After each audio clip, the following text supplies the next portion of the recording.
Get ready for the audio revolution. Questyle just dropped the M18i Flagship Mobile DAC and headphone amp for just $349.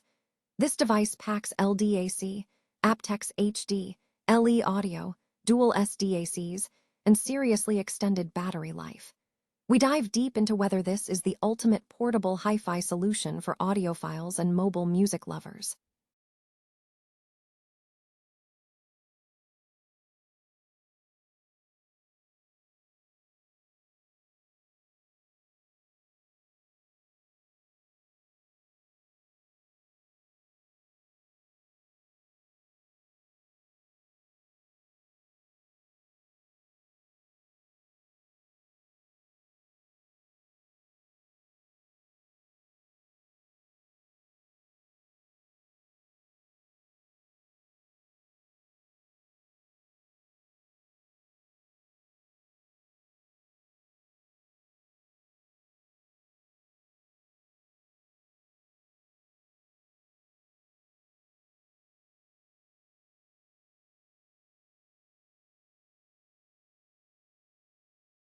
Next up, we look at its predecessor, packing 144 gigabytes of GPU memory, signaling a major push toward local, high-throughput AI infrastructure.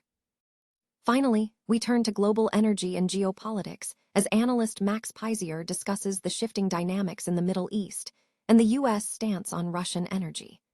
Find out how Ukrainian strikes are impacting Russia's oil exports, the critical role of the Strait of Hormuz, and the complex maneuvering surrounding U.S. efforts to reduce reliance on Russian uranium.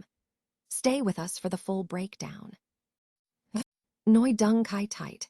Questyle has launched the M18i Max, positioning it as a flagship mobile digital-to-analog converter, DAC, and headphone amplifier priced at $349 USD. This device targets discerning audiophiles, music professionals, and mobile hi-fi users seeking a comprehensive solution that balances high-fidelity wired performance with robust wireless flexibility. /N/, the M18i Max integrates several advanced features, including support for LDAC, aptX HD, LE audio, dual SDACs, and extended battery life. It utilizes Questyle's patented current mode amplification, boasting an ultra-low total harmonic distortion plus noise, THD plus N, rating of 0.0002%. The device supports both Bluetooth 5.4 and direct USB DAC operation, offering users the choice between wireless convenience and maximum signal integrity. /N in terms of audio performance, the M18i Max supports high-resolution formats up to 384K HZ/32-bit PCM and DSD-256, covering nearly all common music streaming and file formats. Wireless connectivity is enhanced through support for Snapdragon Sound, aptX Adaptive, aptX HD, LDAC, and LE audio.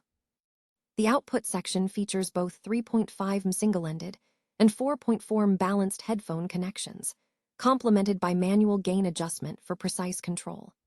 /N beyond audio capabilities, the M18i Max incorporates a sophisticated feature set, including an intelligent battery management system that promises up to 12 hours of wireless playback, Apple MFI certification for seamless iPhone and iPad compatibility, an OLED display, and a premium CNC anodized aluminum chassis.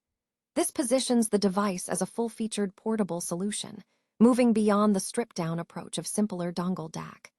/N, the M18i Max appears to be an evolution of the original Questyle M18i, retaining core DNA such as the dual SE's 9219Q DACs and current mode amplification.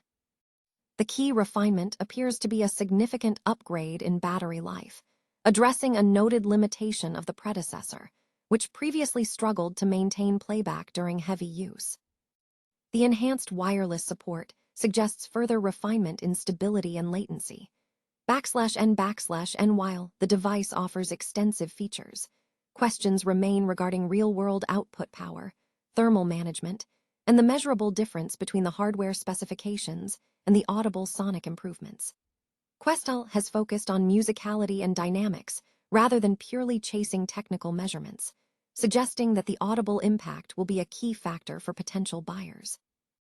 The M18i Max is targeted at users who require a single, premium pocket device capable of delivering both wired performance and versatile wireless connectivity. British designer Max Lamb has successfully brought his recognizable economy chair prototype into mass production, collaborating with Swedish brand Hem. The resulting product, named the Min chair, is rendered in sleek pinewood. The Min chair is an evolution of the economy chair, a design Lamb first conceptualized in 2020 after creating 60 handmade prototypes from polystyrene slabs in just 3 days. While Lamb has previously explored one-off pieces in materials like copper and silver nitrate, the Min chair represents the first industrially produced version of this economy design. The chair features a polygonal structure assembled from components cut diagonally from a single slab of pinewood, with precise angles used for the legs, seat, and backrest, slotted together with dowels. Hem emphasizes the production's commitment to sustainability, noting that the process employs a near-zero waste approach by utilizing every part of the timber slab to create a single chair. This frugal methodology aligns with Lamb's broader design philosophy, which includes creating items from discarded materials, such as benches from cotton and wool for cave adret and unique products from surplus toothpaste tubes for Potato Head Hotel in Bali. Hem describes the Min chair as subtly subversive and a scalable translation of Lamb's self-build logic.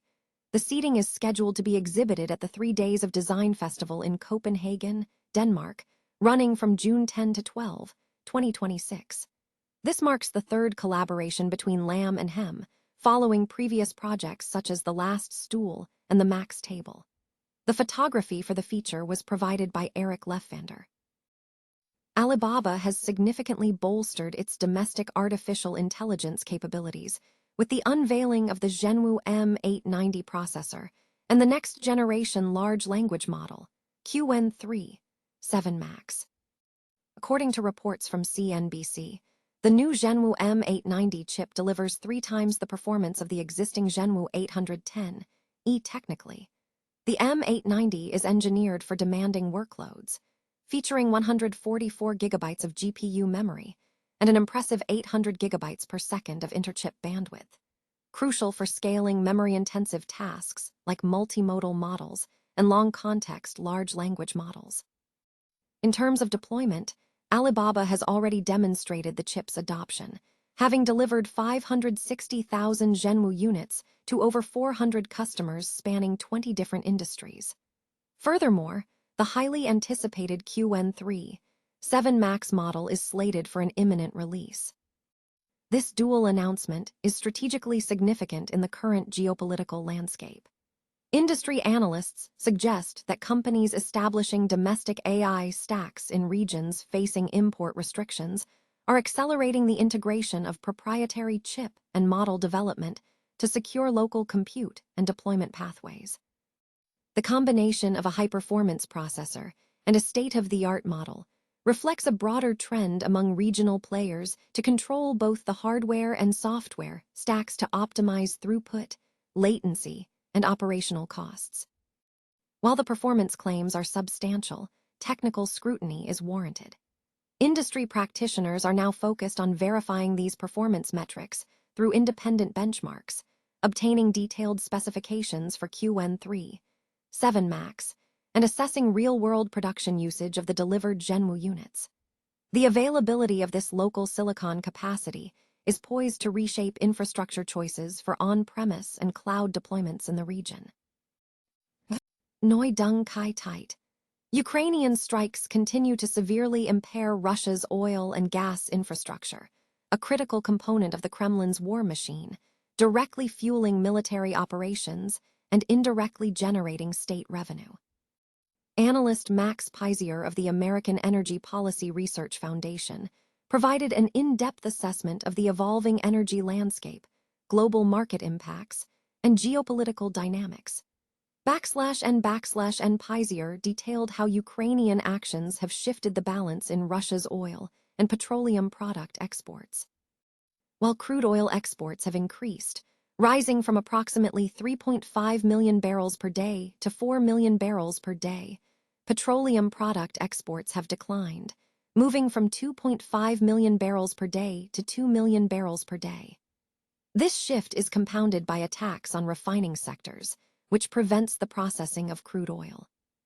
Pizier estimates that Russia's total crude oil production remains near 10 million barrels per day, comparable to Saudi Arabia, a figure often inferred from export data.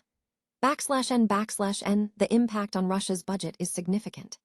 Accelerated sanctions, implemented around August 2025, reduced the price Russia received for exports, leading to lower export duties and decreased revenue for the national treasury, despite stable export volumes.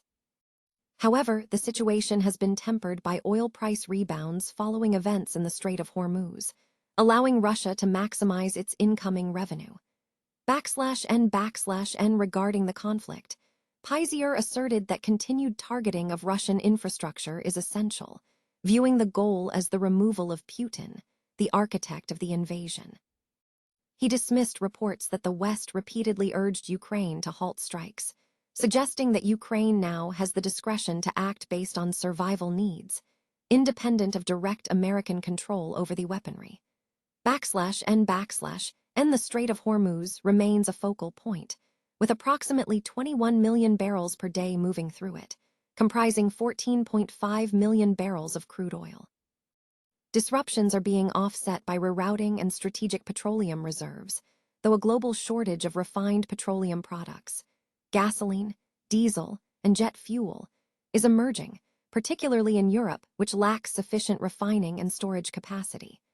Russia's floating storage capacity of about 100 million barrels offers a buffer for major customers like China and India.